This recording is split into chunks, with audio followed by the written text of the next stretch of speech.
So let's continue where we left off. So last time we were dealing with the story of how Guru Angad, or as we have seen, how Lehna became the successor of Guru Nanak. And what were the qualities that inspired Guru Nanak to make him successor? First was, we see, humility, then service, and selflessness. These are the qualities which in a way made Guru Nanak realize that yes, this is the person who will take the community forward. Okay, and in a way we see that in that act, what was the act? What was that incident that happened? So the jug which he was carrying, it fell in the mud, and Lehna went, picked it up, washed it, filled with clean water, gave it to Guru Nanak. Now in this he saw Lehna's worthiness. That means it was not something that is just given. He in a way had proved himself worthy. So his worthiness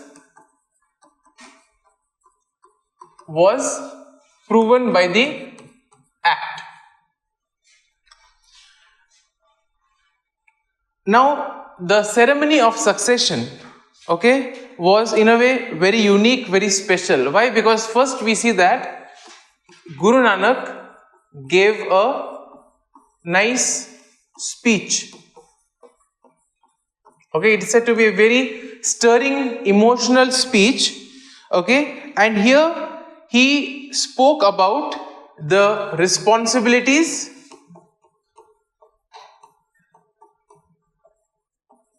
of the Guru, and at the same time he also spoke about the importance of the spiritual mission.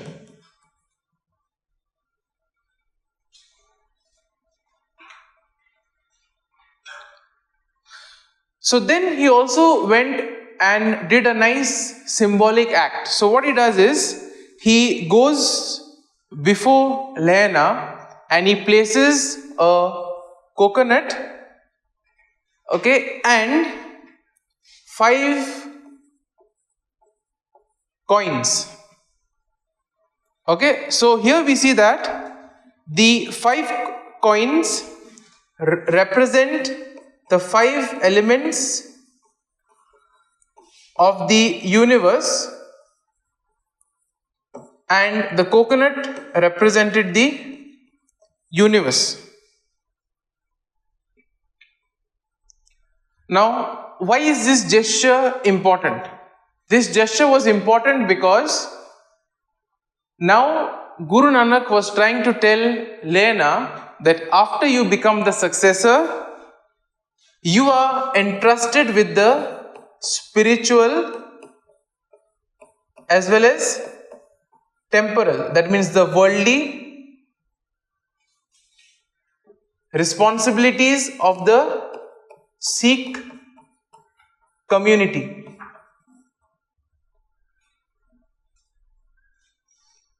Okay, so you have to take care of the spiritual as well as the other needs of the spiritual Sikh community. Now, after this, he then gave him the name as Guru Angad. And what does Angad mean?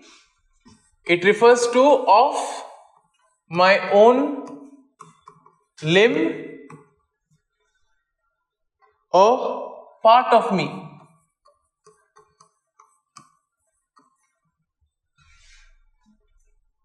And now this signified that Guru Angad was an integral part of Guru Nanak, who was carrying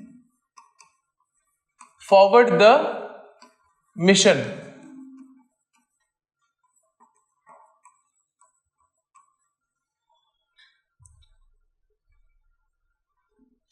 And it is said that in a very profound gesture of humility, Guru Nanak bows down to Guru Angad and acknowledges him as the next leader of the Sikhs. So in a way we see that right from the beginning, at the onset, this whole aspect of humility, the whole aspect of respecting one another comes very well. Okay, even though Angad was the successor, he still had a lot of respect and reverence for him. Now let's take a look at some of the contributions of Guru Angad. First and foremost, it was the consolidation of the Sikh community or stabilization of the Sikh community. So in the beginning, he worked to strengthen the community, and this was done by spreading the teachings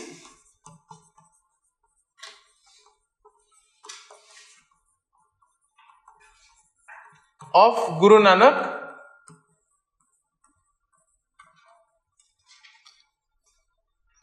and he also encouraged the Sikhs to live according to the principles of devotion, humility, and equality.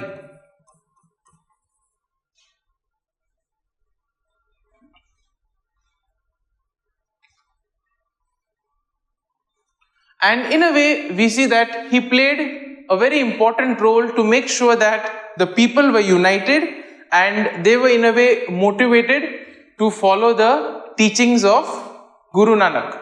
Okay, so first was strengthening the community. Next, he collected Guru Nanak's hymns. Okay, and in a way, we see that he also compiled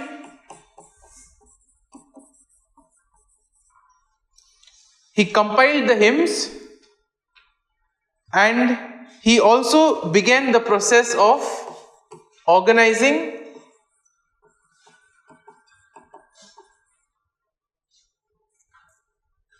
which later on played an important role in the formation of the Sikh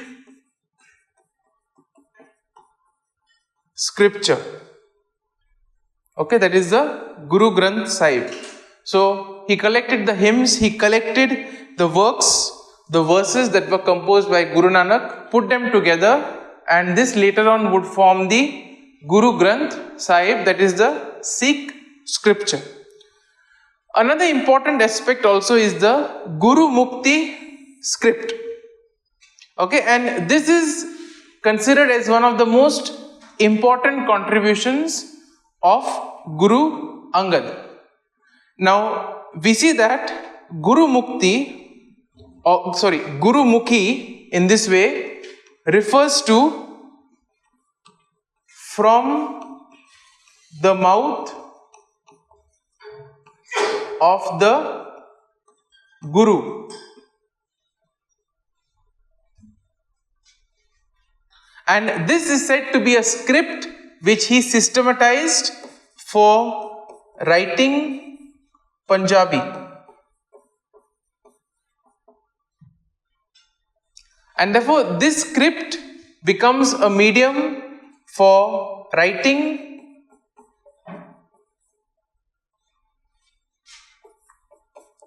Sikh scripture and the teachings, and this also becomes accessible or easily available to the common people.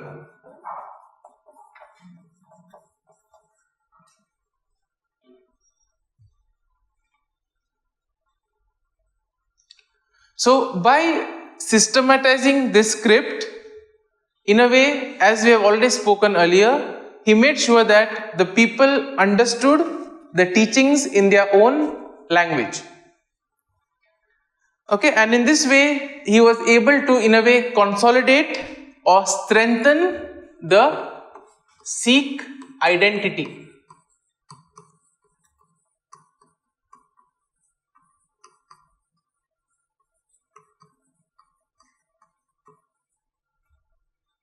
Okay, first and foremost by encouraging them with values of humility, equality, devotion, organizing their scripture, and now giving them a script in which to write so that the local people are also able to understand it. So these were the contributions of Guru Angad. Now we come to the third Guru, who was Guru Amar Das. Once again, from 1552 to 1574.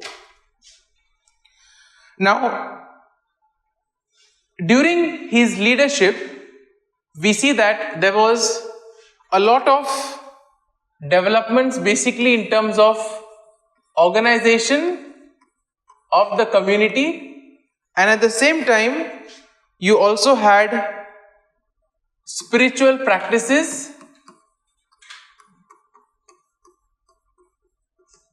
and social reforms.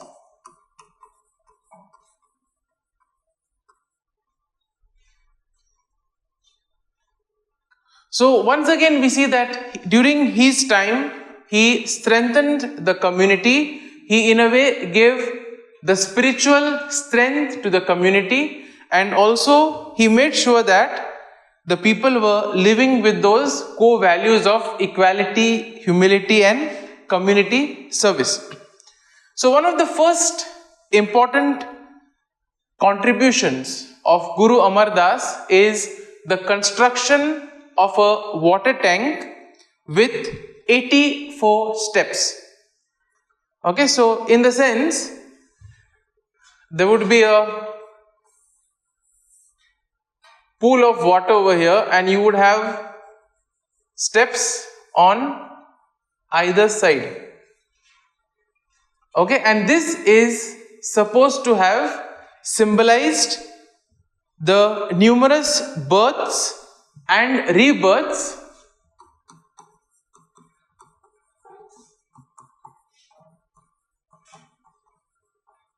that the human soul undergoes according to Hindu belief. Okay, and this was meant to be a kind of a spiritual purification.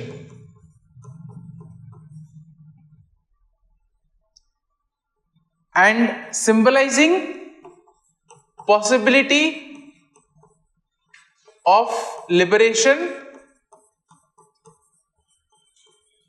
from the cycle of rebirth through devotion and righteous living. In a way, yes, we'll come to that when we look at this thing. So now, do we have something similar to this in the Christian or in the Catholic faith? Okay, good, baptism. Can you go a little bit beyond and see how was it in the ancient times? How was baptism done earlier? Okay, they would dip in the pool, but even before that, okay, there was a similar system, okay, wherein there would be a big tank of or a well over there. There would be steps leading to it, and then steps coming out, which basically, so when you went in, okay, and you were fully submerged, it would indicate the death of your former life or the former self, sinful self, and then the birth of a new life. Okay, so in a way we see that it was a similar kind, not the same, but a similar kind. Okay, because here this was basically meant for purification of yourself. And so it is said that when these devotees visited the tank, they would descend, they would bathe over here, and they would seek spiritual blessings from Guru Amardas. Now, this was again spiritual renewal, spiritual purification, and it is also said that there was one staircase was meant for the men and the other was meant for women. Okay, so this is how, this was the construction of a symbol for them which helped in the spiritual purification. Next, also he divided the Sikh community into 22 manjis. Okay, so these are also, in other words, we can call them as regions. Okay, manjis or regions. And why was this done? For better management.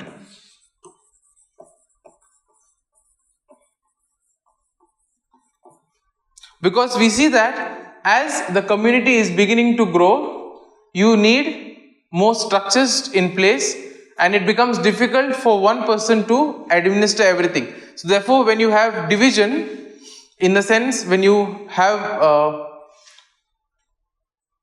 kind of structures in place, so they look after the administration in those areas. So now this was mainly done to make sure that there was effective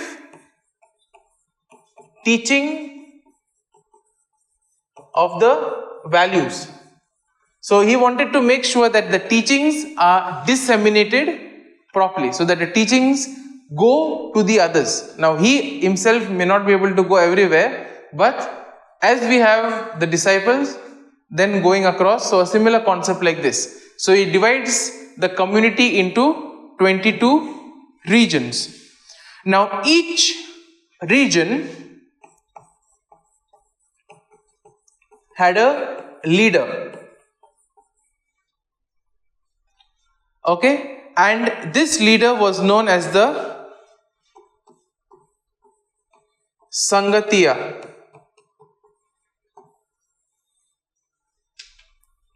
Now, what was the responsibility of the leaders? First was spiritual guidance.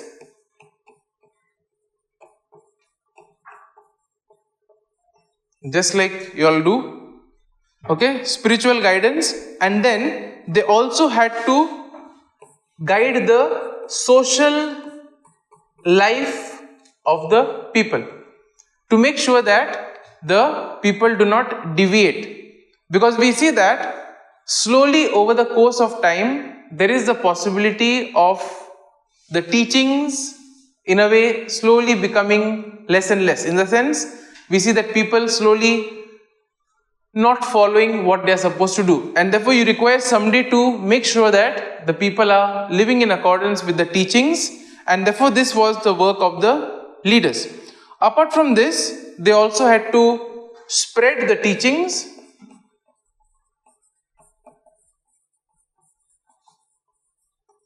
and also they were responsible for community activities. So now, can anyone tell, when such structures are placed, why is it useful?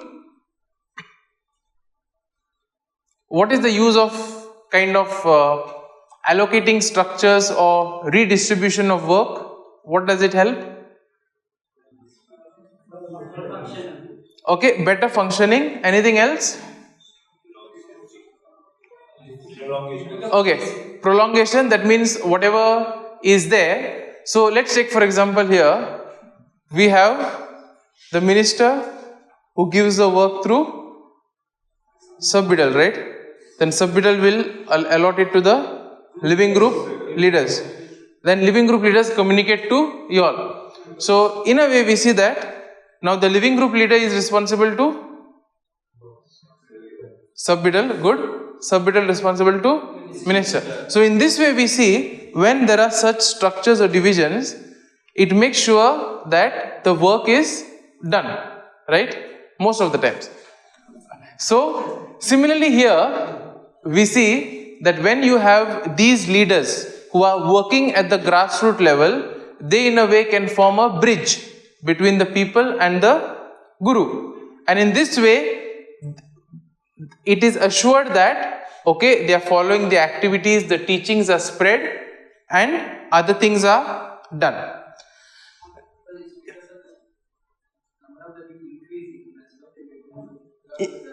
Yeah, exactly.